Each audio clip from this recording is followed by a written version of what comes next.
Sweden में भी Christmas के रंग, बाजारों की गहमा गहमी, शहरी अपने अजीज़ व अकारिब के लिए तहाइफ की खरीदारी में मसरूफ़ हैं। मज़ीद तफसीलात जानते हैं नुमाइंदा बोल न्यूज़ ज़ुबैर हुसैन से। जी ज़ुबैर, अपडेट कीजिए। जी, इस वक्त मैं मौजूद हूँ स्वीडन में एक ऐसे घर में कि जहाँ पर क्रिसमस की तैयारियाँ उरूज पर हैं। क्रिसमस की जो गेमा गेमी होती है स्वीडन में कि आज क्रिसमस ईव है, लोग जो है वो अपने प्यारों के लिए तहाइफ खरीद चुके।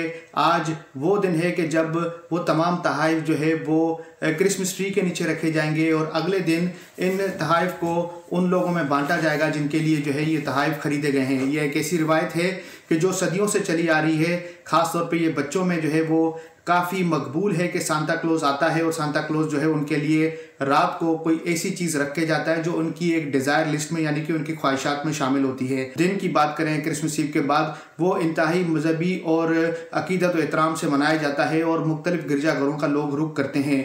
अगर स्वीडन की बात करें तो स्वीडन चूँकि एक नॉर्डिक रीजन का ठंडा मुल्क है, यहाँ पर हमेशा साउथ से लेके नॉर्थ तक जो है वो बर्फ़बारी हुआ करती थी और वाइट क्रिसमस मनाई जाती थी। अब चूँकि क्लाइमेट चेंज हुआ है तो यहाँ पर बर्फ़ तो नहीं लेकिन मसनूई तौर पर कुछ गांव आबाद किए जाते हैं और कुछ ऐसे रिवायती बाज़ारों का इनेकाद किया जाता है जहाँ पर लोग जो है वो रात के अंदर अपना क्रिसमस मनाते हैं। जी बहुत शुक्रिया। मैं नुमाइंदे ज़ुबैर हुसैन अपडेट कर रहे थे।